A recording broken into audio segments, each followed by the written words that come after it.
Evening, everybody.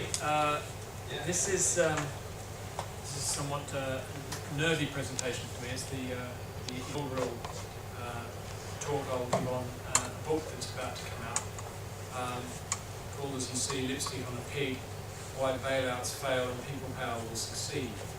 My English teacher once told me that one should never trust the author, but trust the tale. So I feel like a little bit of a fraud standing up here.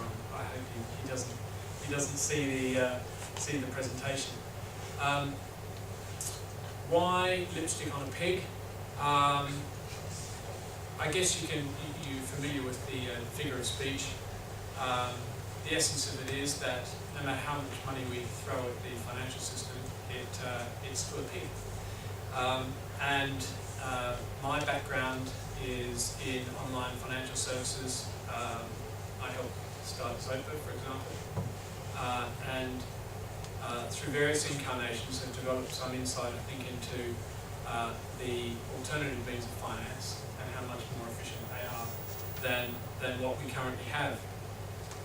I guess the essence of the story we're seeing unfold is that we have to be careful what we incentivize. The fundamental role of our financial system is to take surplus cash from those who have it to those who need it in the most efficient way possible. And we're seeing that system break down in very fundamental ways. Our tax-free savings and pension money is sitting there pretty much on bank balance sheets, shoring them up. We have, take the ISA stock, for example, there's £350 billion worth of cash, stocks and shares sitting there, pretty much passive, supporting the bank balance sheets, as I mentioned. When there are lots of creditworthy people and businesses who can't get hold of cash. And through various trends, and most notably the Web 2.0 trend, we're seeing the growth of direct finance platforms, which are much, much more efficient at moving surplus cash from those who have it to those who need it. So the most immediate and powerful step that I think governments could take to improve the existing system is to find ways of incentivizing people to put their money into direct finance platforms. And that's not just peer-to-peer. We've heard a range of examples this evening, for example. But there are much more efficient mechanisms for allocating value. This is not a fad. And in the book, what I've done is follow a number of different trends that I think take us to the same destination. We're talking about the rise of pragmatism out of a bottom-up desire to improve the control over our individual existence. We're seeing a plunge in faith in our society's institutions over the past 30 years.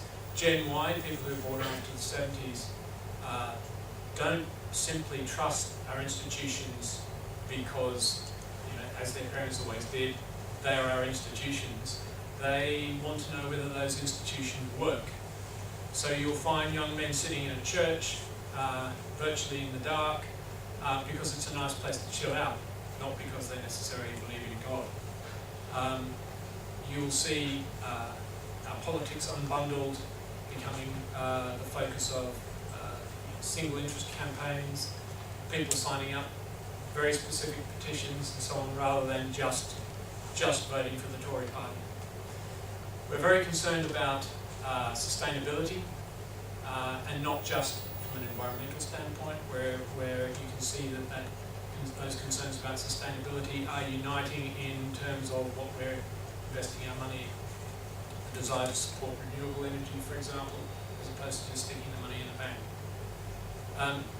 And we are rewarding what I would call facilitators, the Googles, the Facebooks of this world, people who are looking at our day-to-day activities end-to-end and figuring out how to support them, either alone or in combination with others, allowing you to develop apps and load apps and mash data and so on and so forth to create your own products, versus organisations that I would call institutions, who exist pretty much to solve their own problems. When you consider too that most of the historical events that shape our environment today are surprise events, you realise that while there is this quest for day-to-day control over our own existence, that ultimately control is not achievable. All we can do is minimise our exposure to the downside of surprise events, black swans as it were, and maximise our exposure to the upside. The internet, for example, is a black swan. It was a surprise event. We all try and rationalise it by hindsight, but it's had a massive impact. Do you participate in the social networks or not? Kind of a big choice to make. A lot of people are shying away from it. I would suggest that so long as you're not putting up pictures of yourself throwing up at university, and you're making thoughtful contributions to the social networks, they are something that you should embrace. You should maximise your exposure to the chance that people may find what you're saying or what you're showing very compelling, versus shying away from it and not having any exposure at all, and finding yourself actually trapped in the downside, which is to be completely left behind by technology. When you look at our financial system through those lenses, you realise that it is not just broken, but horribly, horribly broken. Money is not finding its way efficiently from those who have it to those creditworthy people and businesses who need it. You're hearing those stories every day. There's plenty of data to back that up. All our, you're advised to put your money in ISAs. Any spare cash you have, on average in the UK, that's £97.10 a month surplus cash. We're all advised to stick that in an ISA first, and if your ISA's topped up, stick it in a pension. That money is incredibly acutely concentrated in cash, about £150 billion worth of ISA cash sitting there, earning 0.41% per annum after teaser rates expire. They expire after a year. You're not really told that your ISA is being repriced. The rest of it's sitting in stocks and shares, and by and large that's invested also in financial institutions. Those financial institutions cannot lend that money at the rate they were before. They must lend it more expensively, and they must shrink their balance sheets. They themselves will tell you privately that, I talked to a Barclays bank manager, for example, recently, who said that by March last year he'd done his quota for all corporate lending in his patch. By March. And he was to spend 9 months sitting there doing nothing. These guys cannot lend the money, and they will give the government as much data as they can about Project Merlin to demonstrate how they're lending the money, but actually, when you look at the data carefully, it's not going up in net terms. You've got massive concentration, you've got huge costs built into the financial system. These guys exist to generate fees. Yes, they are out there earning money for their shareholders, but their shareholders are big financial institutions by and large. You've seen a recent OFT investigation into fees amongst investment banks. The big investment fund, but in the end the OFT called off the investigation, refused to do a referral to the Competition Commission because they said it was the customers of these investment banks who were not beating them up on fees. Why not? Because they can pass on the fees to their investors and ultimately to the customer. I could go on, the book does, though fortunately not a huge length. I'm sure you'll get through it in an afternoon. But, the system is horribly broken. But, I mean, what I've been finding anyhow, in my discussions with various policymakers, is that there's a great desire amongst people to stop bashing the banks. And this is, despite this, perhaps the title, this is not what the bank does. The book does. There's no point beating up the banks. We all understand, as delved into it, I guess, understand why they can't lend more money. We want them to shrink their balance sheets. We want them to be more responsible. We want them to make sure the derivatives traders are properly trained before they jump on a desk, etc., etc. But the model of a modern-day financial institution, a regulated financial institution, is just too fat an intermediary. We need to ignore them for a while. We need to let them downscale. We need them to work on becoming more and more efficient. They will. They'll sack loads and loads of people. They'll invest in technology. They'll do all sorts of stuff to become more competitive over the medium term. They can't do it in the short term. So we need short-term alternatives. We need to make sure that our tax and regulatory, our tax incentives and our regulations are aligned with the fundamental activities that are going on in the marketplace. The day-to-day activities of people and creditworthy people and businesses who need money. So probably the single most important and immediate and powerful step governments could take would be to include within the permitted classes of tax-free investments more direct mechanisms for moving cash from those who have it to those who need it. Instantly you increase the value of everyone's portfolios. The more baskets you add for them to put their eggs in, the more valuable the portfolios. So long as you regulate proportionately those mechanisms for direct finance, in much the same way, for example, as payment institutions have just been regulated under the Payment Services Directive, you recognise that these are thin intermediaries. They don't take credit risk. They are merely matching people, those who have money with those who need it. These mechanisms are tremendously light on capital. They're technology driven, so they're light on labour. They don't take much money out of the margin between savings and loans. They are incredibly efficient. If you proportionately regulate them to ensure that they do contain the basic operational risks, the credit risk related to the particular instruments that are traded on the platforms, basic senior management systems controls, governance, proper complaints handling, customer service, transparency, lots of information about what's being traded, how pricing is achieved, and so on and so forth. As long as all those operational risks are dealt with on the platform, then it should be a very low risk step to include those platforms within the scope of tax-free allowances. You could start with the ISA, just looking at the UK for a moment.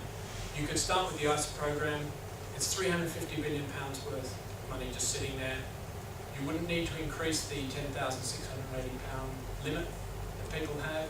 It's just about enabling people to move some of that cash, 10%, 15%, 5%, into channels that do it more directly serve them. The book is based on a blog called The Pragmatist, and I arrived at that name basically because it's about intelligent practice rather than stupid, uninformed practice.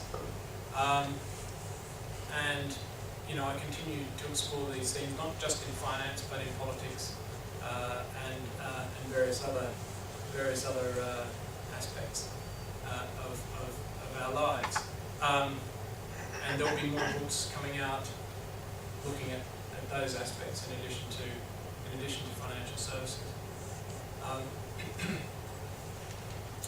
But it should be out in the next few weeks.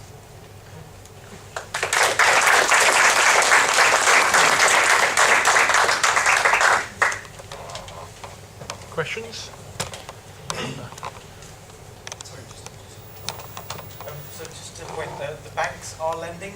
They're just lending to other banks and on national debt because it's, as regulation says, it's much safer.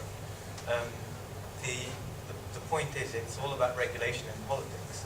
Politics dictates this is what you can do and this is what you can't with money. And part of that is because of risk to the loss of capital.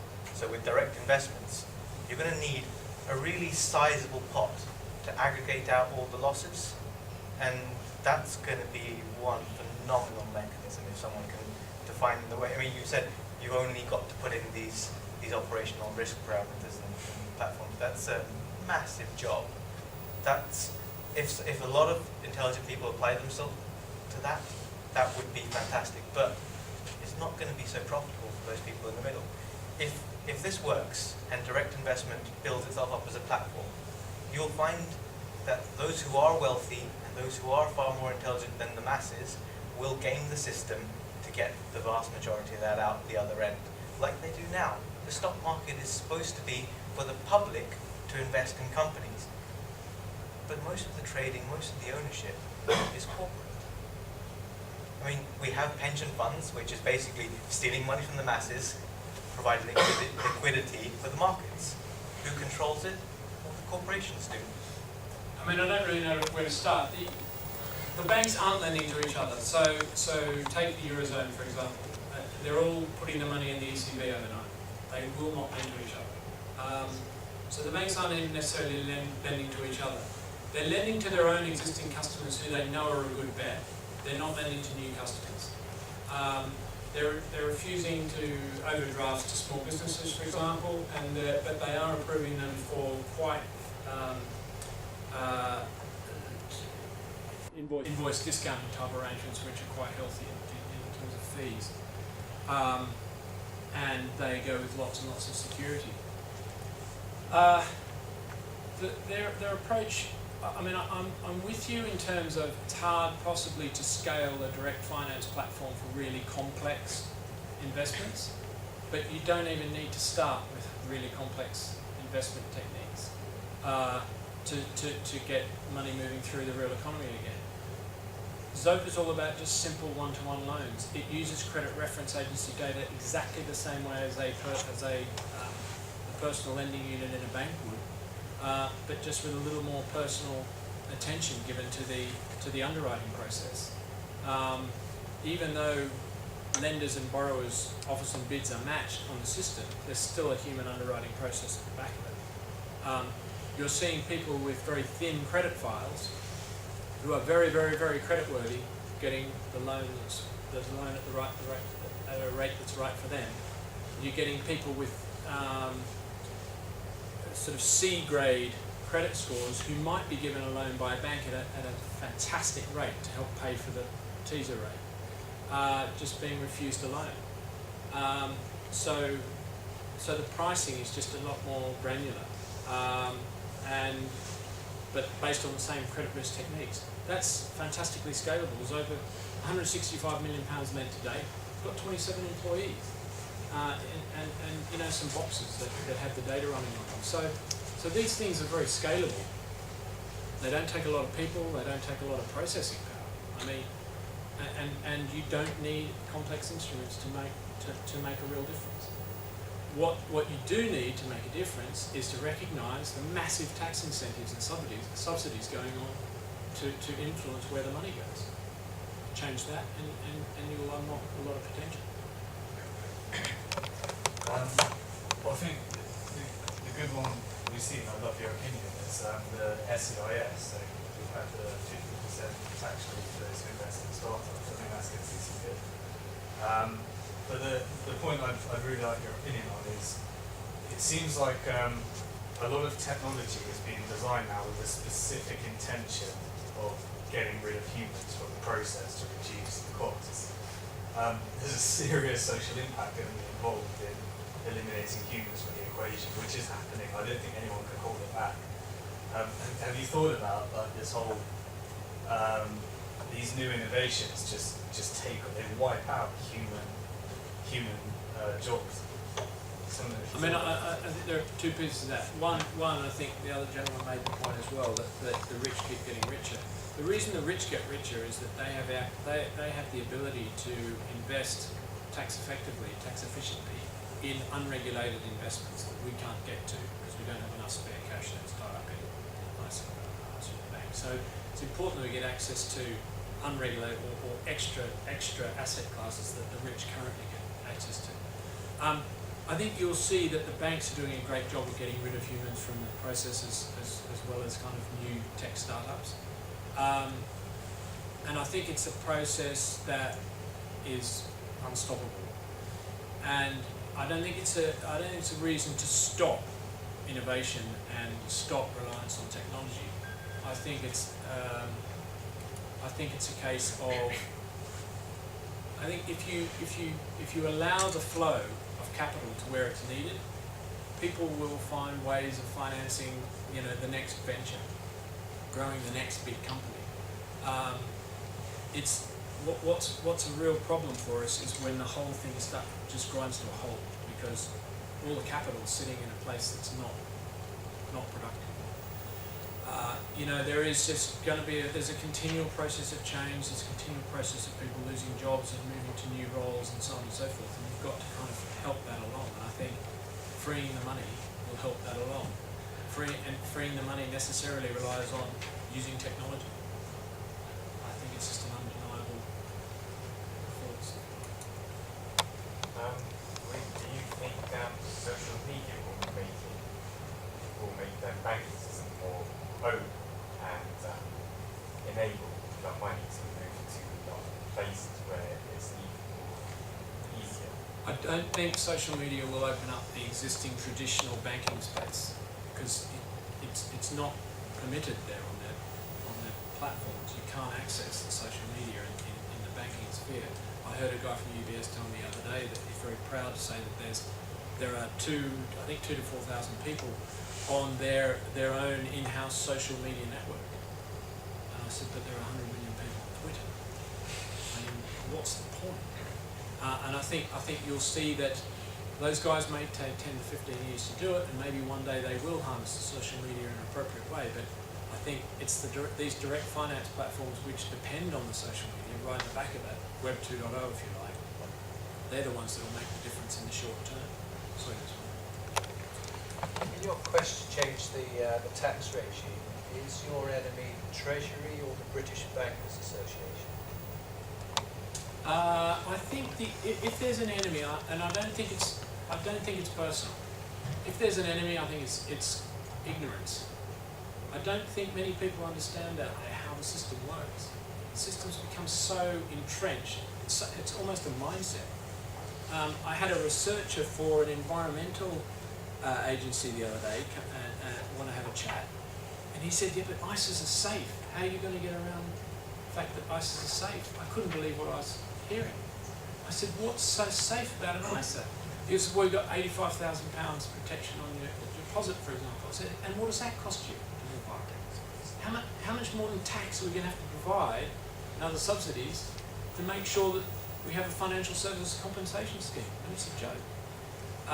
He finally got it, but most people, I think, just accept that the traditional system is what it is and work around it or work within it without ever questioning.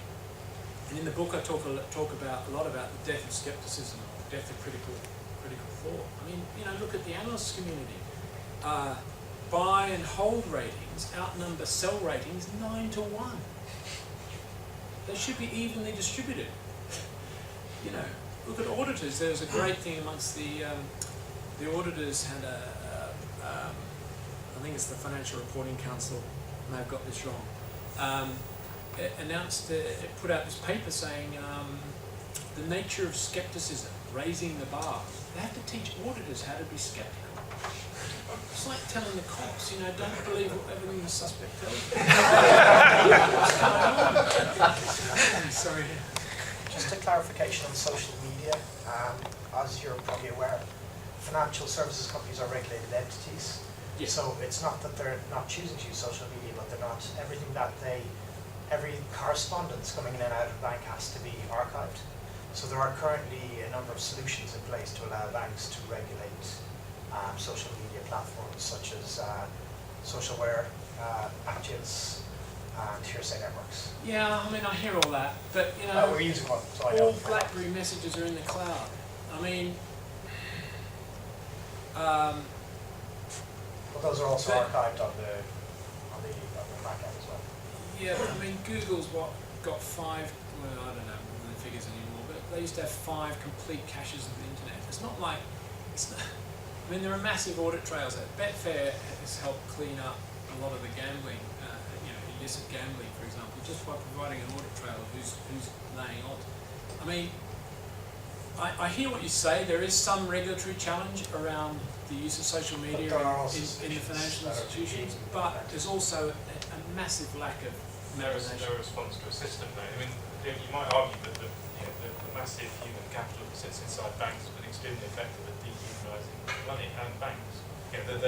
What we're getting is money coming back to a human scale, a more sustainable scale. We industrialised money, and then wondered why it kind of bit us. So you get those types of crazy behaviours. I'm just clarifying the point on the... But that's the I crazy get thing that. about regulation. Why do I need to do that to you? Why do I feel as a regulator need to control you like that? It's because I can't trust you as an institution. The regulator cannot, we don't work as a regulator, as I found. The regulator does not work on the basis of trust. We work on the basis of distrust. And that's why you don't have a conversation with the regulator. You have It's a confrontation. So the regulations prevent all these things like insider trading and non-market manipulation. So that's why I haven't seen widespread adoption because they haven't put it out. I think the reason you haven't seen widespread adoption is they don't understand it, and because you've seen widespread adoption of things that they do understand and think they can make money out of. So, investment banking would probably change in a heartbeat if they felt they could really make money out of it. Change in a heartbeat and embrace social media in a big way if they felt they could make money out of it. I think, people will dawn on people that there is money to be made in adding to the asset classes that the average person gets exposed to. And when £35 billion suddenly tips into a whole extra range of asset classes, you'll see people leaving investment banks and starting new direct finance.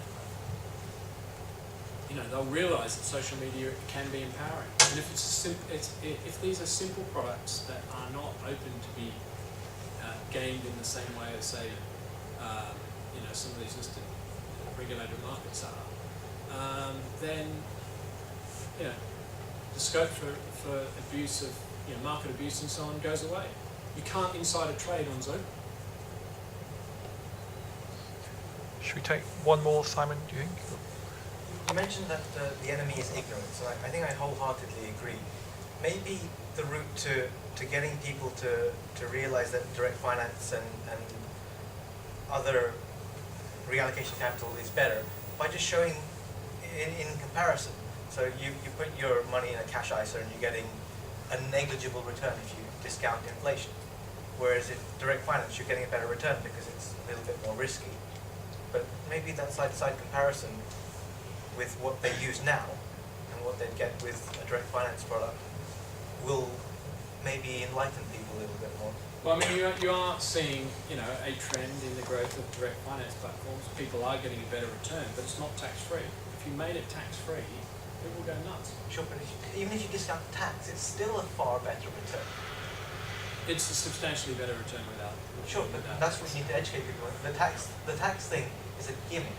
But don't underestimate the enormous marketing spend that's behind ISA and ISA qualified investments. It's absolutely huge. It's billboard material. It's on TV. Why can these people afford billboard advertisements and TV advertisements? Because